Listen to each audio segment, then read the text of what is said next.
Sing praise to the Father, sing praise to the Son, sing praise to the Spirit, our God three in one. Let all the people praise the name of the Lord.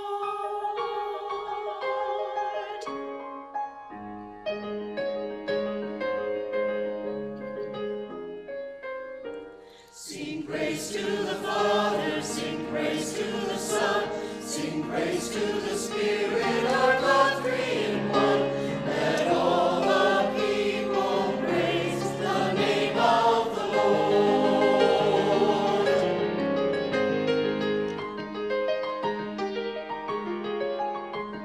All voices and instruments praising together, the people are many, the body is one.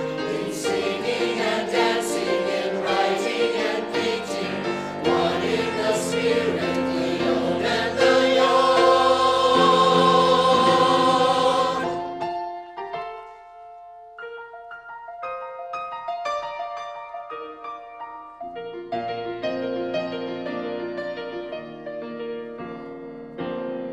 Sing praise to the Father, sing praise to the Son, to the Spirit, our God three in one. Let all the people praise the name of the Lord.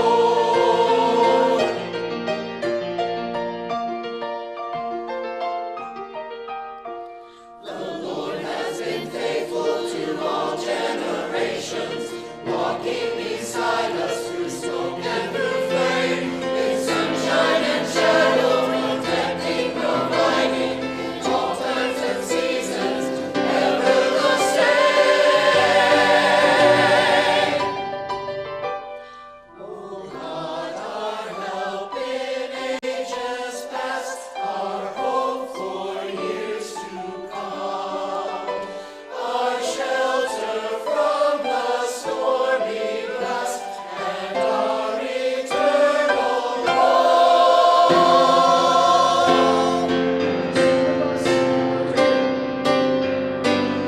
Oh God, our help in ages past, our hope for years to come, our shelter from the stormy blast, and our eternal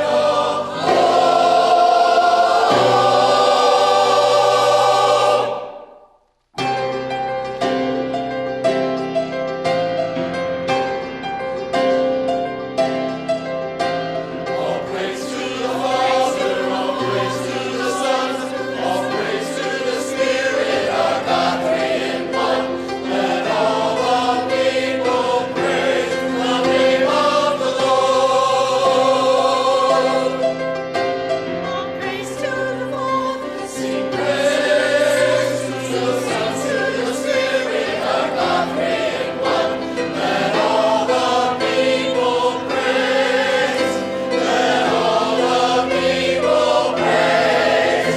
Let all the people praise the name of the Lord, the name of the Lord, the name of the Lord, the name of the Lord, the name of the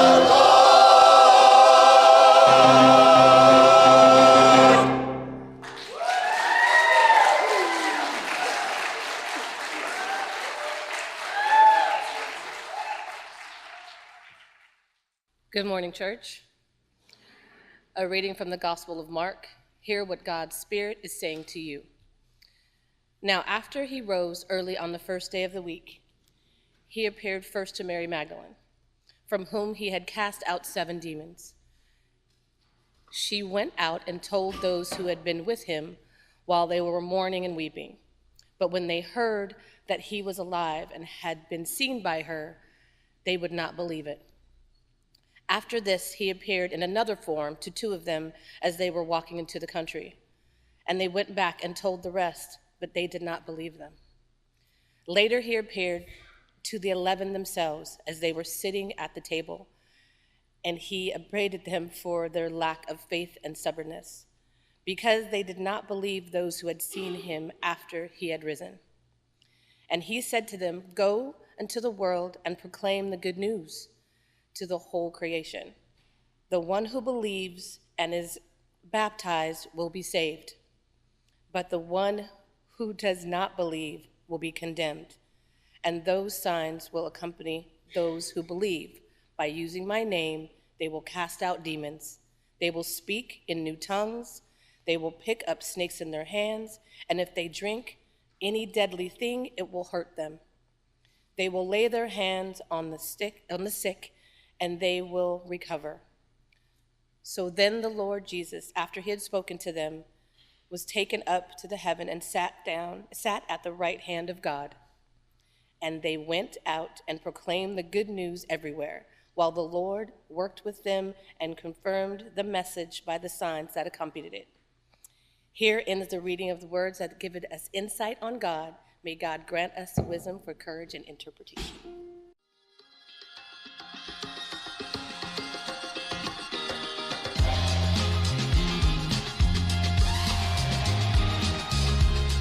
Friends, this Lent, we explored who killed Jesus. Many people were convinced that But we gathered 16 suspects as we retraced the events of Holy Week in a special 6-week podcast. and with your help, we discovered who really killed Jesus. This podcast was a production of ProgressiveChristianity.org. And University Christian Church, San Diego. Give yourselves a round of applause. Friends, I'm Caleb Wines. And I'm Marcella Salgado. And this is Who Killed Jesus, a true crime podcast, episode 6.5, a follow-up. So friends, we did this podcast throughout Lent as a way we hope to help you think about the book we were reading in small groups called The Last Week by Marcus Borg and John Dominic Crossan, but also as a way for all of us to understand a little bit better the events of Holy Week, at least as described in the Gospel of Mark. And so we knew that there were some lingering questions about the book and about the podcast, and so we thought it might be kind of fun on this Sunday after Easter to do a podcast-style sermon together. Does that sound good, Marshall? Sounds good. Okay, you all up for that too? Okay, good. We'll keep it pretty short, but we want to address some of the questions. So just a reminder of what happened during the events of Holy Week. So it begins on Palm Sunday, where in the Gospel of Mark, we see Jesus entering on one side of town and Pontius Pilate on the other side of town. And Jesus stages a kind of anti-imperial protest, a parade that marks a difference between the imperialism of Rome. Instead, we see loyalty to the reign of God that is made manifest through the actions of justice and peace. Then on Holy Monday, Jesus and his disciples go into the temple, and as an affront to the purity system that divided people into social classes, and as a way to call out the religious leaders who were colluding with Rome, those who were complicit with Roman power, they staged this anti-temple protest where Jesus overturns the money changers' tables. Then on what we dubbed Teaching Tuesday, Jesus goes out into the courtyard and he gives some more parables, teachings that act as kind of an affront to the religious establishment. Then on what we called Woman's Wednesday, a woman anoints Jesus' head in the home of a leper. So a marginalized person names Jesus as the clearest manifestation of God in the home of someone who is ritually impure. Maundy Thursday, we're familiar with. Jesus has a meal with his disciples, likely a Passover meal, but different than the Passover meals that we know today. If you'd like to read more about that, you might check out a scholar named Mike Graves' book called Table Talk. And on Good Friday, Jesus is crucified for sedition. Silent Saturday, we get silence from Jesus. And traditionally, that's called the harrowing of hell. But as we talked about in the podcast, that's a later development that Jesus likely didn't believe in hell. And he didn't use that word. He used the word Gehenna in the New Testament. And then on Easter Sunday, we see the women going to anoint the body in the tomb and discovering an empty tomb. And in Mark's gospel, the original version does not include the verses we just heard, but ends with the women running away scared. So that is a quick and dirty rundown of what happened during Holy Week. And Marcella, we gathered 16 suspects on our board. Right here, yes, our 16 suspects, which we talked about every week during the podcast, but just to remind everybody, first up we have the Roman Empire. Of course, they were the ones in control. They were the government of the time. We have Pilate, who had come in to just watch what was happening during the time of Passover, which was a tradition that he had. They would always come in and make sure that people wouldn't uprise during that time and during their celebrations. The Sanhedrin, which we know is like a Jewish council, and so they were some of the Jewish leaders made up of some of the religious leaders and some of the very wealthy families of the time. Jews, of course, we hear that a lot. The Jews get blamed for being the ones who crucified Jesus. Sadducees and Pharisees, which were two religious leaders, groups of leaders at the time, and they were the ones that Jesus went back and forth with on Teaching Tuesday. We also have original sin. So we've heard this a lot, right? Original sin, Adam and Eve. If that had never happened, then there would be no reason for the cross. We have God, which ties into original sin. It was God's plan for Jesus to die, right? Then we also had a suggestion, the Republican Party, which continues to crucify Jesus today. And Caleb had brought up just U.S. politics in general. My personal favorite, my personal sin, the sin of, I was just born a sinful creature, you were born a sinful creature, and hence that is why Jesus had to die on the cross. Then we also had a lovely suggestion by somebody I love that Courtney Love had something to do with Jesus' death. We threw it in there because Marcella is adamant that they need to reopen Kurt Cobain's murder case and really look into other suspects. Then, of course, Judas. We know the story of Judas, who betrayed Jesus and told them where Jesus was going to be the night that he was arrested. We also have greed, which also ties into Judas, but our own greed, Judas's greed, he might be symbolic of the greed. He wanted money, some suggest. And then the disciples. We don't hear that one a lot, but it is very much worth thinking about the disciples. Where were they during all of this? And Caiaphas, which is also a name you don't hear very often, but Caiaphas was one of the leaders at the time. And then the Roman Emperor Tiberius, which ties back into the Roman Empire as a whole. So where did we land with? Yeah, that's a lot of suspects to talk about. And to be fair, most of these we didn't come up with ourselves. We threw this out on social media and said, who do you think killed Jesus? And we got a lot of, well, it's very clear who killed Jesus. Why are you even talking about this? And then they went on to list something different than the person in the comment ahead of them, right, who had said something similar. So it's interesting because people have a lot of very strongly held beliefs about this. And so we went through and over the course of the podcast talked about why each of these forces may or may not have been at play. But where we landed was that crucifixion is a Roman form of death, right? And so it was Pontius Pilate on behalf of Emperor Tiberius and the empire with the complicity of those who were colluding with Rome. And I think, Marcella, that's something that I learned maybe in a renewed way, talking about this again, was that there were people who were in either religious or political local authority who had a lot at stake in staying in power but they were also in a difficult position. Very difficult position. They were, especially like a lot of the Jewish leaders were trying to toe that line where they wanted to protect the Jewish community, and you kind of had to play the game also with and go along with Rome and what Rome wanted, and that's keeping the peace, make sure people weren't going to uprise, weren't going to ruffle any feathers. So there was part of wanting to stay in power, and there was part of wanting to protect the people, and it was a delicate balance. And so people like Caiaphas, the high priest, had a really tight rope that they had to walk, a really fine line they had to walk, or else if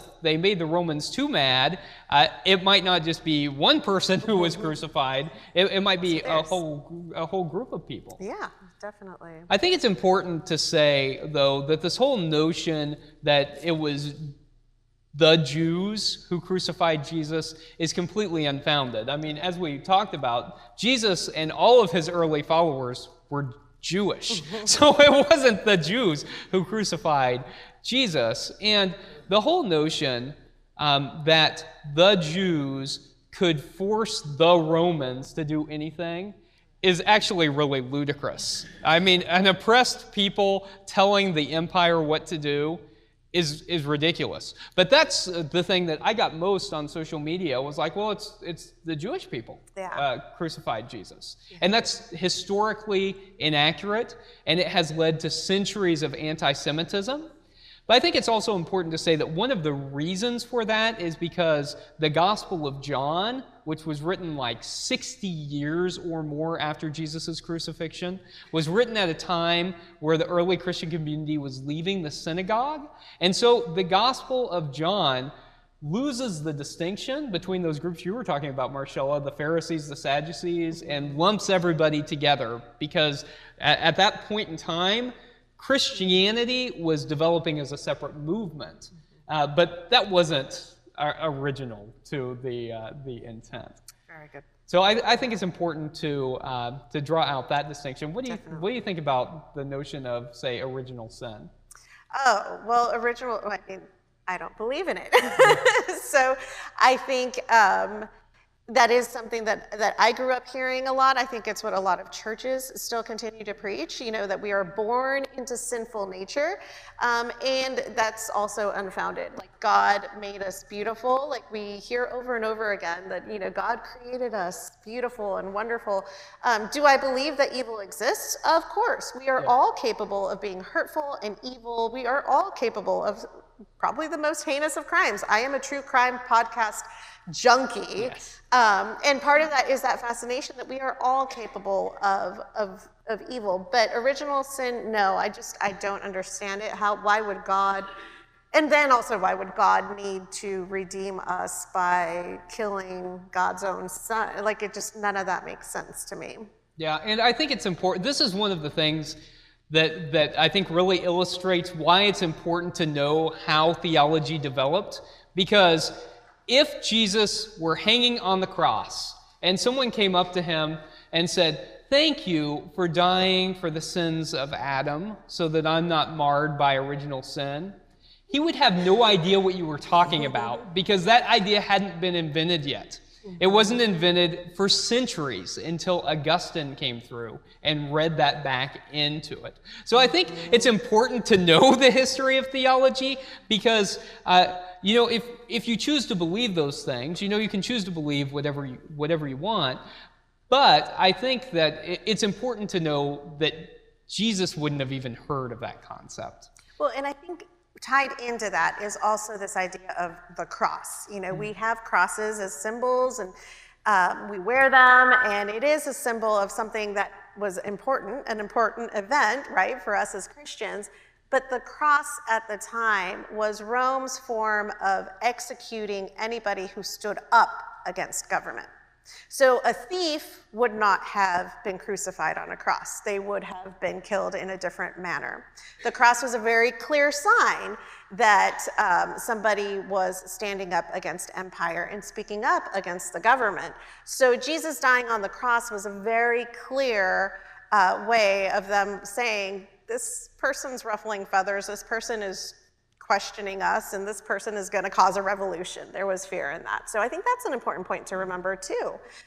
Going back to, Jesus hanging on the cross for our sins, it was very clearly an execution because of what he was saying and because of the followers he had. That's a good point, Marcella. And I think one thing that I forgot or didn't think about a lot was that the Romans would leave the vertical posts outside of cities and as a sign that if you spoke out against Rome, that you could be crucified. And sometimes when you would go into the city, you would see people hanging on the cross there as a visual reminder. But even if there weren't people hanging on the cross, the vertical pole was still there, and people would carry the cross beam, the horizontal beam, to the cross to be crucified. So I think the other notion that's tied into that is the whole thought of Jesus dying for sins.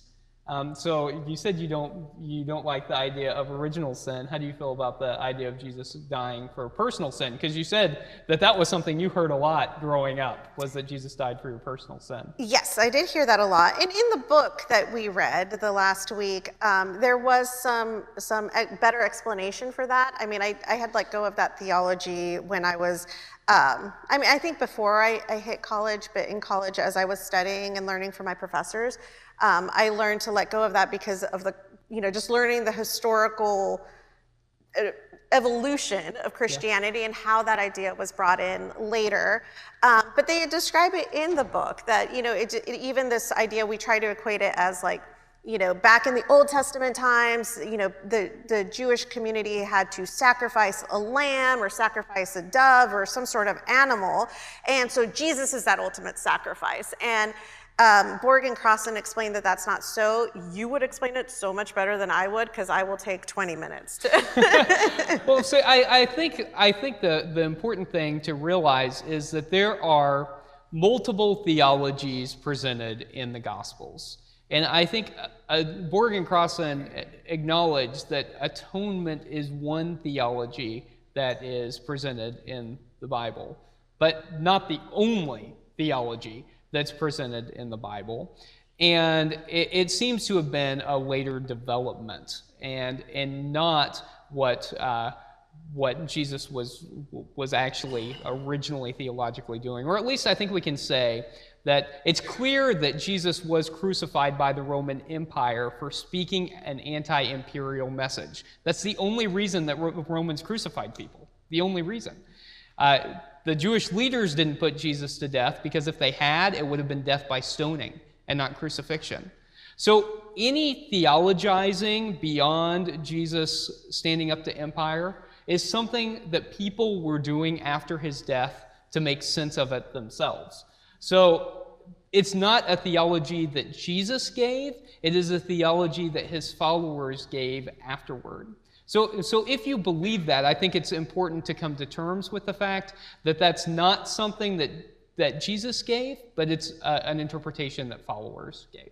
Yeah. So with that, I think we should take just a really quick break, and we'll come back and we'll talk about what this means theologically for us today.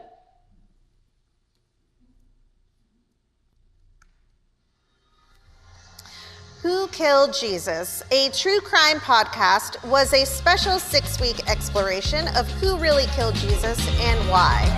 This podcast was brought to you by ProgressiveChristianity.org, celebrating 30 years of reclaiming Jesus' original message of justice, peace, and liberation while proclaiming an intellectually honest Christianity. And University Christian Church, San Diego, an authentic, inclusive, and progressive congregation in the heart of San Diego's Hillcrest neighborhood that declares God's love for all people. So we did ask about some lingering questions, and I think 2 lingering questions that came up from small group leaders that we heard about was, one, a follow-up on what we were just talking about. Did Jesus die for our sins? And what does that mean theologically?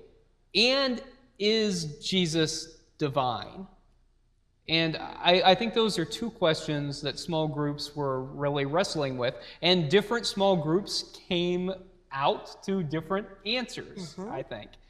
And so, the whole notion of Jesus dying for our sins, I think I grew up, Marcella, not really questioning that very much. Yeah. That was just something that I heard in church, and I grew up in a progressive church, but I heard the language of that in the liturgy, and it was in the water that I drank in rural Missouri. It just was something that people believed. But the more that I studied it, the more I realized that idea probably developed later. And for me, that was transformative, because instead of focusing then on belief about Jesus, it shifted my focus to following the message of Jesus. Instead of believing the right things about him, trying to live my life emulating him. Right. Very similar to you. Same, grew up in Colorado Springs, which is like the heart of conservative Christianity these days. And same idea, like grew up really learning, but also feeling that, no matter what I did, I was sinful. I always had to pray to make sure I was forgiven for all my sins and all these little nitpicky things. And it really led to me questioning, there was a lot of piety, just a lot of religious piety. Do this, don't do that, don't do that, don't do this. I was raised with very progressive parents, a progressive theologian that my dad is, but the church was very, very different. And it just never made sense to me. But then once I started studying, there was something that came up in my mind where dying for my sins feels good, right? It feels good in the sense of Jesus, you died for me to save me, because I'm a creature that needs saving. But it is much harder to step into the role of following Jesus the way that Jesus asks us to do.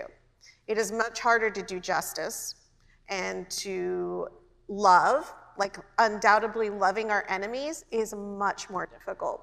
It's great for me to think that somebody died for me to make me feel good, to make me look good, to make me, this great creature, but it is much harder to really step into a role of justice. And that's where I land now, where following Jesus is hard because we're complicit day after day, especially living in a country like the United States. We are complicit in a lot of what we do. With the clothes that we wear, who's making that clothes? What children are making that clothes? With the stuff that we throw away, with, putting up a sign that says Black Lives Matter and going out to those marches is very hard, because we know we're gonna be, face challenges. That is much harder than to sit down and just thank you, Jesus, for dying for my sins and making it all about me and a personal relationship with Jesus. So that's kind of where I've landed, and I don't know. And I think maybe at this point, it's important to say that, in our tradition, we believe in something called a responsible freedom of belief. And so sometimes people get a little bit confused about that, and they say, oh, well, you can believe whatever you want. And that's not actually true. We believe in a responsible freedom of belief. And so what that means is a belief that's willing to dialogue, that's willing to discuss. And so I think no matter where you come out on some of these issues, it's okay to come out in different places. One of the things that I appreciate about this tradition is a willingness to be able to converse and discuss different ways that we might think about these things. Because the other truth of the matter is that both to that question and to this next one, that the Gospels present different ideas. And so the next question is Jesus divine? And I bet if I went and did a survey of people in the congregation, we would land all over the place. All over the on place, this. undoubtedly. And that's okay. That's okay, because we have a responsible freedom of belief.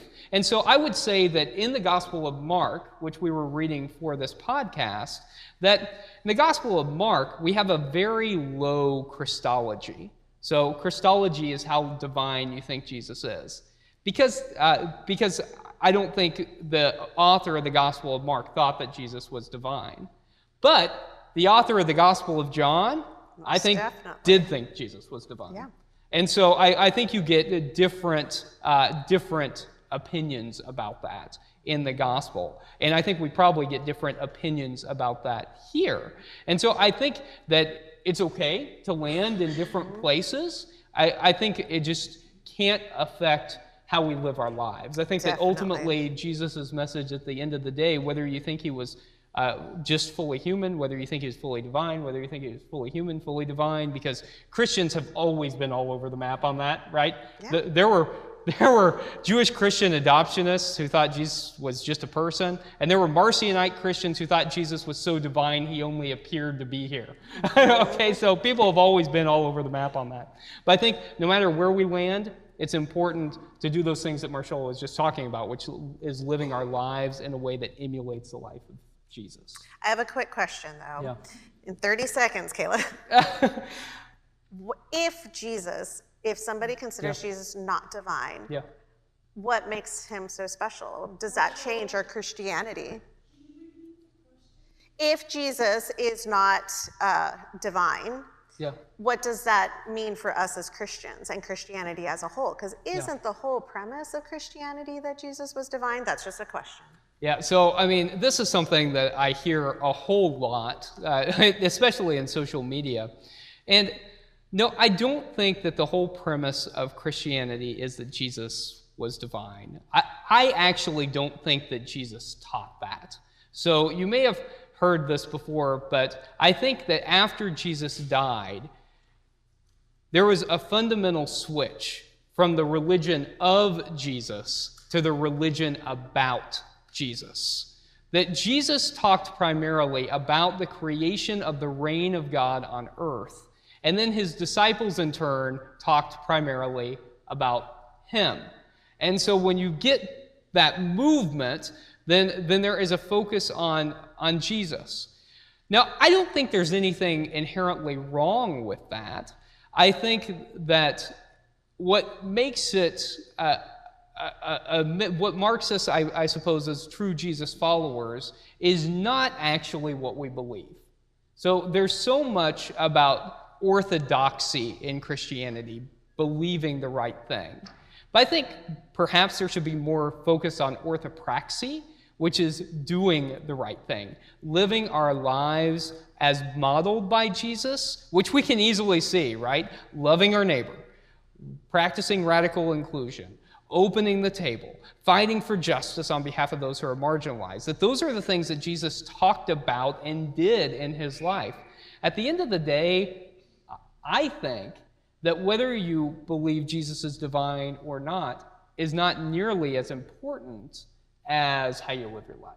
I agree. I fully agree. And this goes back to, as somebody who grew up in a very different denomination, there is a reason why I chose Disciples of Christ, and I'm glad that we're also part of the United Church of Christ. But here at University Christian Church, I intentionally wanted to join the Disciples of Christ because of the broad range of views, but also the acceptance and the dialogue that happens before the church denomination as a whole makes decisions. We have these conversations, and there are clergy members having these conversations, and we allow our congregations to have these ideas. And I think that's a really beautiful thing, because I was tired of being told what to believe. And so in the same way that Marcella and I both have very low Christologies,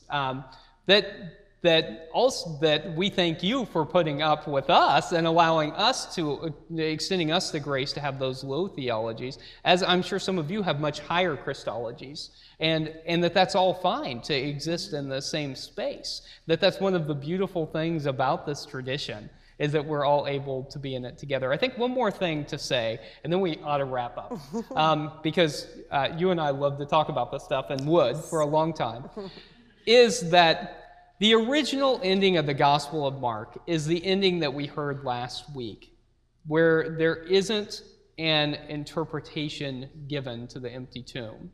And later editors came through and added the stuff that we heard today, where we see Jesus and get some post-Easter stories. I really like the original ending to the Gospel of Mark because we don't get an answer. And I know that like a lot of religion has served to like give us answers, but at least for me, religion is more meaningful when it helps us to live the questions than when it gives us easy answers. Because then the question becomes, where is Jesus? And as I said last week, I think we then get to answer with our lives. that we get to demonstrate where Jesus is. And if you come up with a different answer than that, then that's fine too. If you say, actually, I like this added stuff to Mark, or you say, actually, Mark's not the gospel for me, I really like John. Well, that's all fine too. But I think it's important to recognize that Mark's the earliest gospel, and so I think we get the earliest version of theology of resurrection in the Gospel of Mark. I agree. Yeah. Any final thoughts, Marcella? No, just thank you for going on this journey with us. I learned a lot. I know that a bunch of you also had great dialogue, and we appreciate letting you, or entertaining us, allowing us to do this podcast during the past 6 weeks. Thank you, Marcella. I had a great time. It was Me a lot of too. fun. It Thank you was. all. It was.